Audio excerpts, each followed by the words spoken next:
E aí, viajante da Rota 66 Espiritual, vamos testar os nossos conhecimentos, nossas experiências nessa viagem?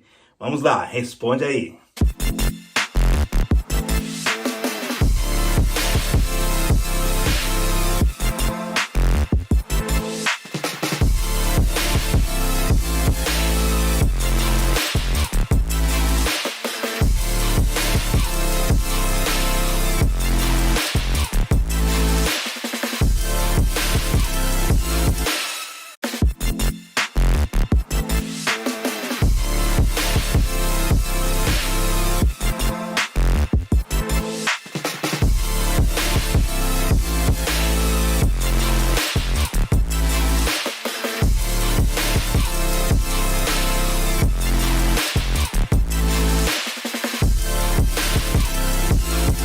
E aí, coloca nos comentários aí. Foi boa a experiência? Foi importante para refrescar a sua memória? Foi importante para relembrar algumas coisas? Que bom! Viajando, sem nunca desistir, eu sei exatamente para onde ela vai me conduzir. Olá, tudo bem com vocês? Meu nome é Nildo Ferreira e você está na Rota 66 Espiritual. Nós estamos trazendo conhecimento da Bíblia Sagrada, a jornada mais fantástica que existe. E deixando claro que eu uso como referência a Bíblia cristã evangélica, ok? E hoje eu vou falar sobre os reis de Israel e de Judá. Sim, porque o povo de Deus teve na Bíblia um período importante da monarquia, né? Mas as pessoas muitas vezes só conhecem o nome dos dois reis mais famosos. Quem são? Davi e Salomão. E às vezes alguns até conhecem Saul, que foi o primeiro rei de Israel. Por isso hoje eu quero te convidar a você viajar na Rota 66 Espiritual no período dos reis de Israel e de Judá, tá bom? Mas antes, é claro, eu quero te pedir que se você não é inscrito ainda, por favor, faça a sua inscrição no nosso canal, aperte o sininho para que você possa receber notificações, compartilhe esse link com seus amigos, envia para os grupos, por favor, tá bom? E você pode participar também, deixando seu comentário. Vamos viajar?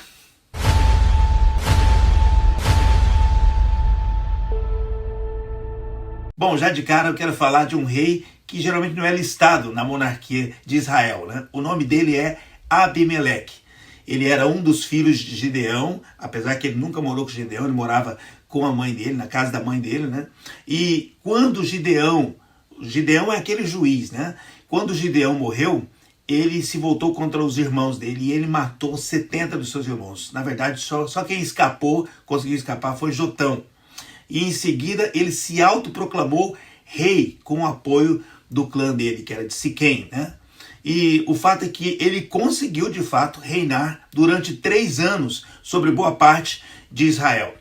E depois disso Deus trouxe uma confusão no meio do povo dele e aí no final lá uma mulher até acertou ele com uma pedra na cabeça, ele ficou ferido e aí ele pediu para sair, ou seja, pediu para morrer na verdade, né?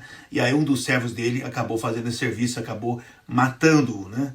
E essa história você pode conferir lá em Juízes no capítulo 9. Porém, a monarquia mesmo, onde Deus pede para Samuel ungir um rei, aconteceu muitos anos depois disso, tá bom?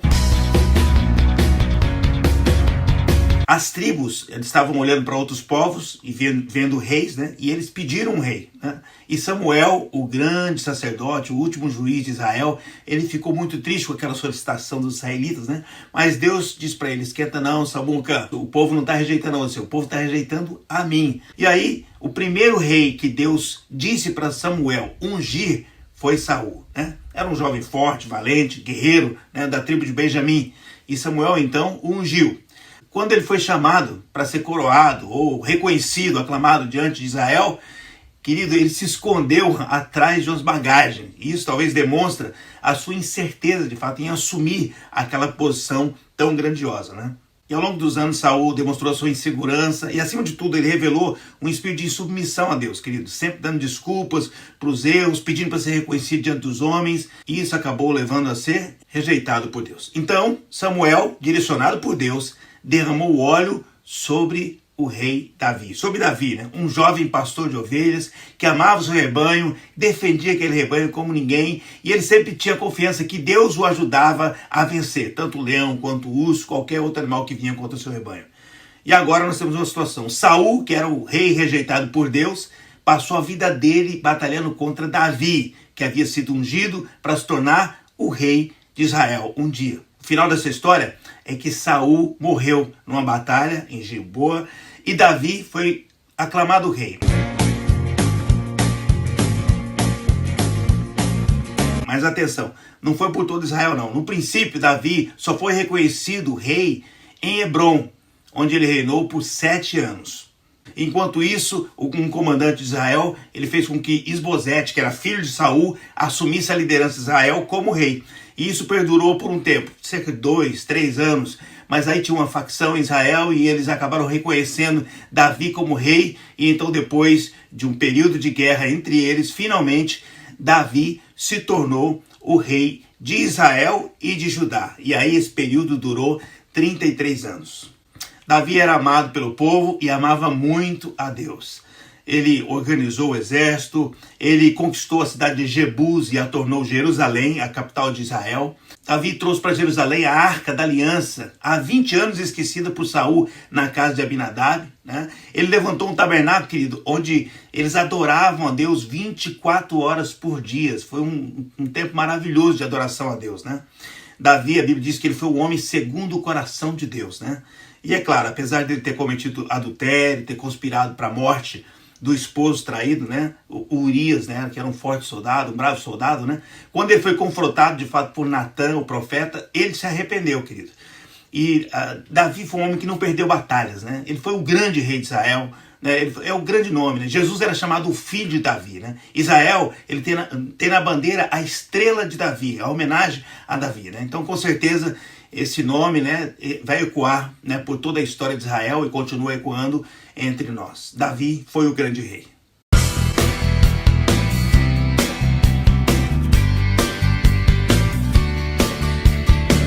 Aí vem o terceiro rei de Israel, que foi Salomão.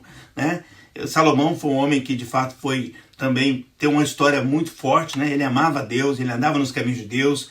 Um dia ele foi sacrificar em Gibeon, e aí Deus falou com ele em sonhos, a Bíblia diz, e perguntou para ele, o que você quer? O que ele gostaria de ganhar de Deus? E o pedido dele foi uma coisa fantástica. Ele falou, Deus, eu quero sabedoria. E Deus disse, olha, porque você me pediu isso, me pediu sabedoria em vez de outras coisas, eu vou te dar sabedoria, e além disso eu vou te dar riquezas. Então Salomão se tornou um rei, o rei mais sábio de todos os tempos, expandiu o seu reino, atraiu diversas pessoas que queriam aprender com a sabedoria dele, escreveu cantares, provérbios, Eclesiastes, escreveu muitas coisas, muitos cantos, muitos poemas, Salomão foi o rei que construiu o templo, é o templo de Salomão, ele construiu o grande templo, que Davi queria, mas não pôde, então ele construiu um lugar maravilhoso. Mas infelizmente, no final da vida dele, ele se afastou de Deus, porque ele contraiu muitos casamentos para garantir a expansão, a conquista de novos territórios e tudo mais, e ele acabou se deixando levar pelas suas mulheres, e pelos costumes pagãos, toda aquela idolatria pagã. Um destaque interessante para esses 3 reis, tanto Saul, Davi ou Salomão, cada um deles reinaram 40 anos.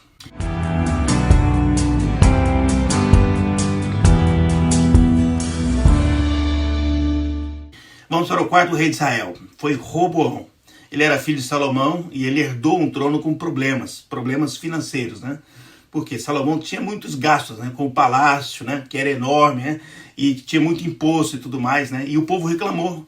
Então ele foi o quê? Conversou primeiro com os anciãos, e os anciãos disseram, olha, é melhor diminuir as taxas, diminuir os impostos, Depois ele foi conversar com a galerinha, seus amigos de infância, E eles disseram, não, aumenta os impostos, Ele ouviu os seus amigos, infelizmente. Então, Israel já tinha facções desde a época de Davi, e aí nesse momento ressurgiram todas as forças e enfim, Jeroboão, da tribo de Efraim, liderou uma insurreição e o trono foi dividido.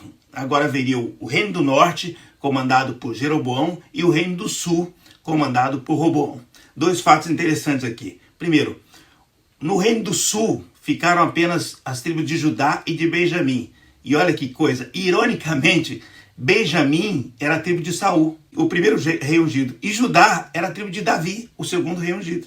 Ou seja, ficaram juntos, acabaram ficando juntos, E, segundo, as lideranças dos reinos divididos eram a tribo de Efraim e a tribo de Judá.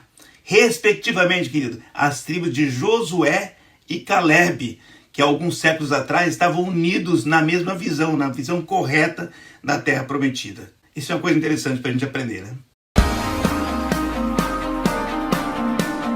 O Reino do Norte, conhecido como Israel, ele teve 19 reis, mas a gente não consegue destacar um rei que temeu e honrou a Deus de fato, querido. Os destaques, na verdade, são pro lado negativo, né?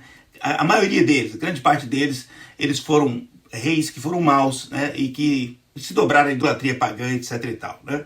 Mas eu vou destacar alguns aqui, vamos lá. Jeroboão foi o líder separatista que trouxe a sua família condenação pelo profeta Aías, pela idolatria. Baasa, que acabou matando o rei Nadab para conquistar o reino. Onri, que fez de Samaria a capital de Israel.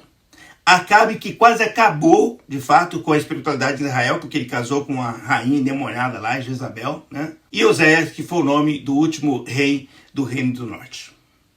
Depois eu vou deixar, ou na descrição do vídeo, ou no final, enfim, a lista de todos os reis, tanto de Judá quanto de Israel, ok? Já no Reino do Sul, que também teve 19 reis, a maioria dos reis tiveram influência da dinastia, né, davídica, porque todos eram descendentes de Davi, né? E eles tiveram, de fato, eles temeram a Deus, eles tiveram bons atos, né? E eu vou destacar reis que eu acho que representam bem, né, os melhores reis de Judá.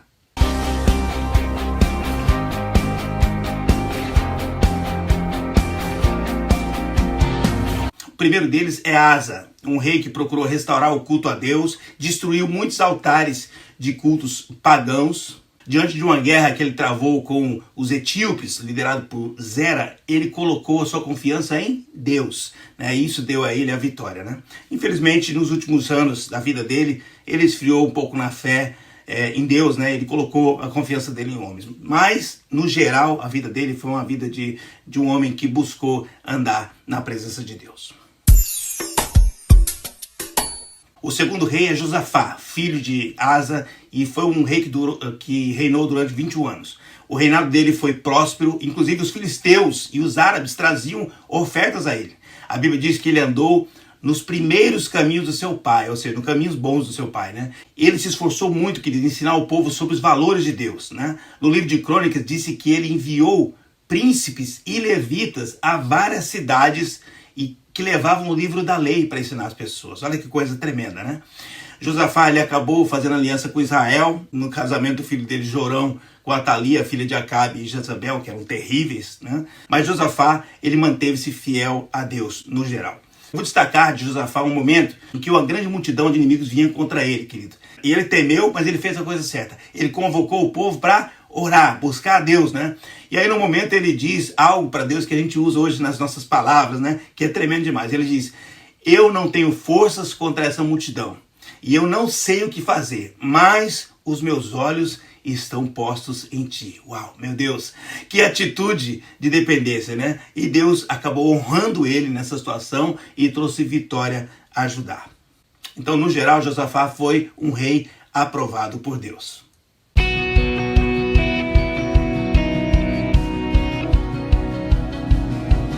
O próximo rei é Ezequias. Ezequias, ele foi um dos mais fantásticos reis de Judá.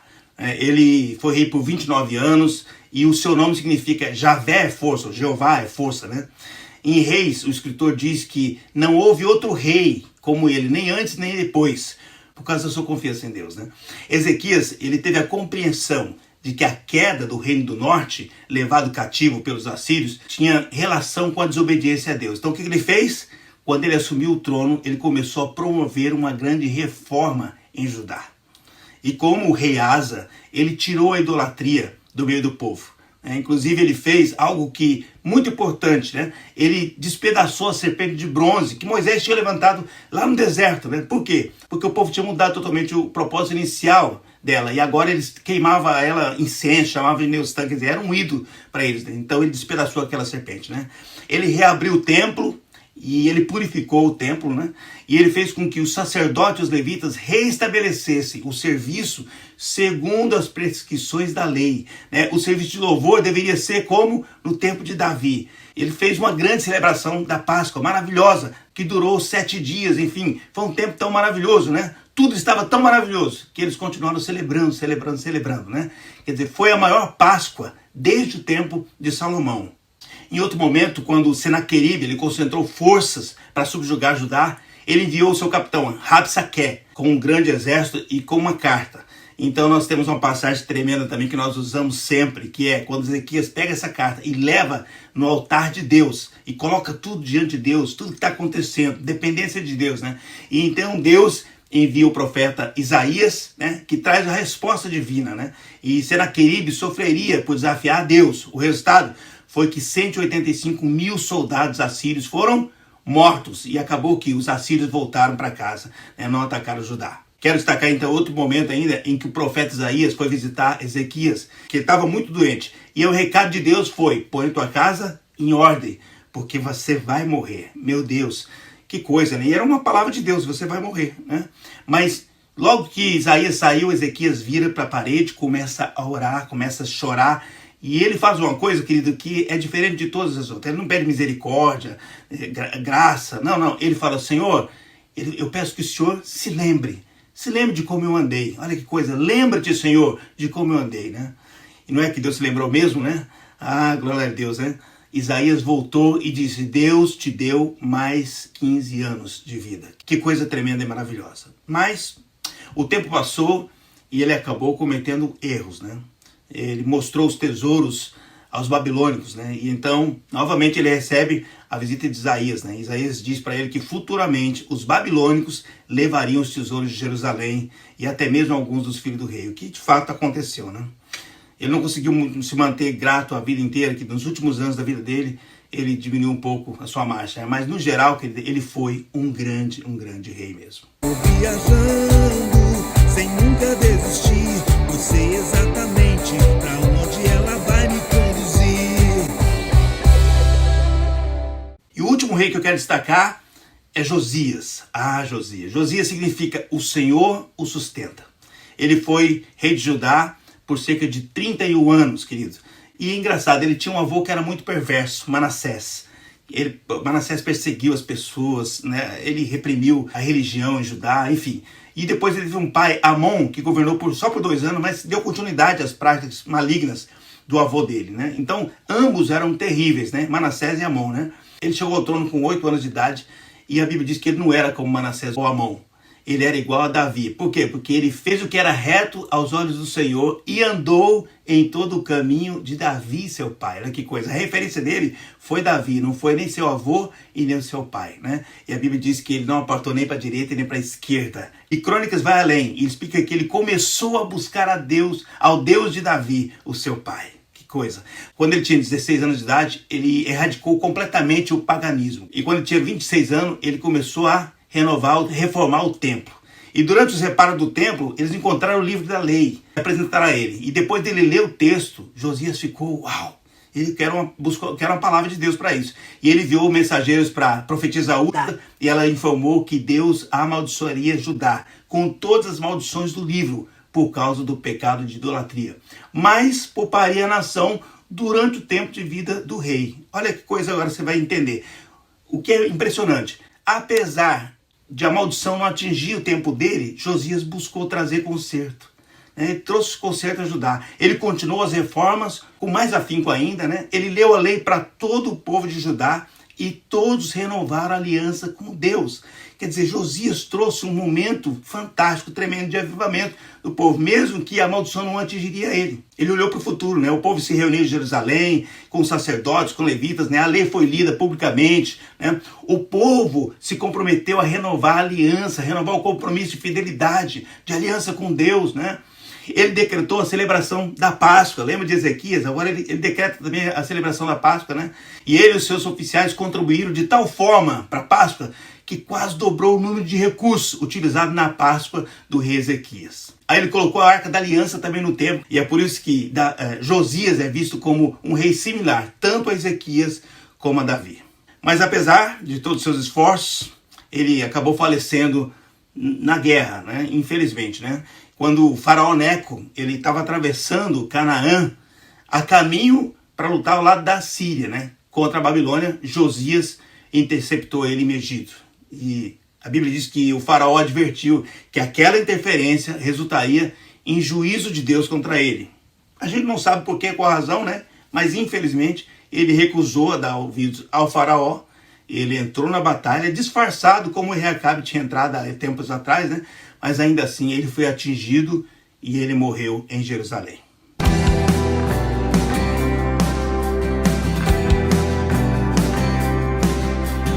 Muito bem, agora eu queria que você me respondesse aí. Você conhecia todos esses reis? E você acha que esse estudo abençoou de alguma forma a sua vida? Eu queria que você deixasse seu comentário, participasse.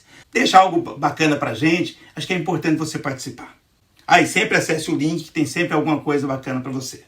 Vamos orar? Pai, eu quero te louvar e te agradecer, ó Deus, por esse tempo preciosíssimo na tua presença, em que nós estamos aprendendo na Rota 66 Espiritual. E hoje aprendemos um pouco mais sobre os reis de Israel e de Judá. Senhor, que o Senhor possa trazer sobre nós a condição de compreender cada um dos exemplos que foi apresentados e que possamos trazer para nossas vidas aquilo que nos traz crescimento, amadurecimento espiritual. Abençoe a cada um agora, abençoe a sua vida, sua família, seus projetos, seus sonhos, como um todo, aquilo que eles buscam no Senhor. Eu quero abençoá-los em nome do Senhor Jesus. Amém, Jesus. Amém. Amém, querido. Deus te abençoe muito, muito, muito. Até a próxima viagem na Rota 66 Espiritual. Deus te abençoe.